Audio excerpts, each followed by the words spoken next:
Hi, I'm Chris from needlepointers.com. Today I have another reversible casserole hot pad idea for you.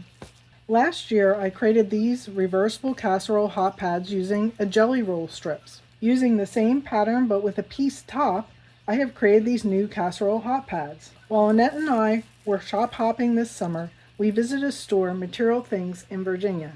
At this shop they had small quilt kits for many different things, from bowl cozies to snack mats. I purchased this bee and cat pattern and kit from the store.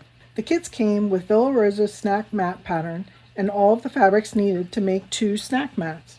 Once I had it home, I realized that these would make wonderful casserole hot pads by adding a 1-inch top and bottom border. So I decided to purchase more of the Villa Rosa Snack Mat patterns. These patterns are sold as small cards and are available at many local quilt shops. If you can't find them at your local quilt store, or you can't wait to get started, visit our page for this tutorial and we'll have links to purchase them online. I decided to combine different fronts and backs to make them reversible.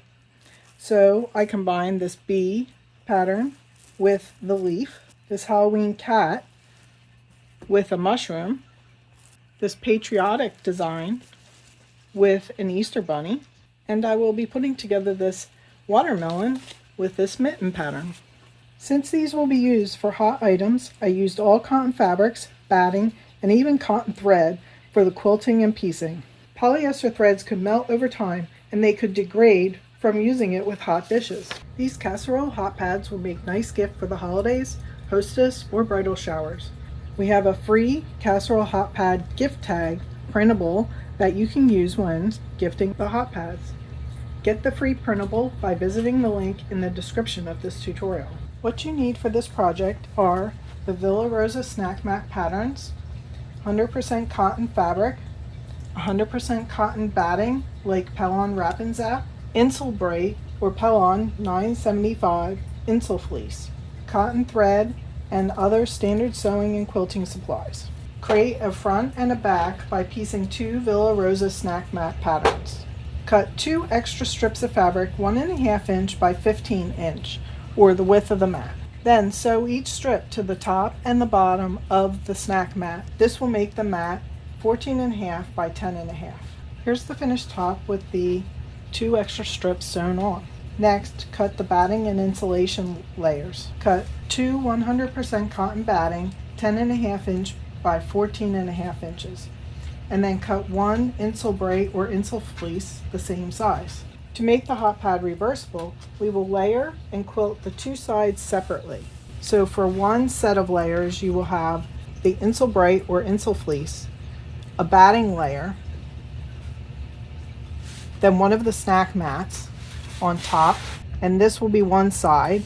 The other side will be like this one, where I just have the snack mat and 1 layer of the cotton batting. Pin the layers together and then quilt the layers as you desire. For my mats, I used my embroidery machine to make custom fills for the different mats, but you can quilt them any way you desire. Some easy quilting options will be straight lines. You can stitch them horizontally, vertically, or in both directions. You can also stitch them diagonally across the mat. Next, trim any extra insulation layer or batting that's extending past the edge of the mat. Place the 2 layers together with the right sides facing outward. At this point I pin them in several places and then I will bind around the edge. Once you have them pinned together, pick out a binding fabric that will match on both sides. Make a binding strip out of 2 width of fabric lengths of fabric. I cut mine at 2.25 inch, but you can do a standard binding at 2.5 also. I use the traditional binding method to bind my hot pads because I wanted to have it looking the same on both sides. You can also use a quick quilt binding or any other binding method you desire. For more information on doing the traditional binding method to bind this together, please visit that link in our description and we'll have a photo tutorial. The hot pad is finished.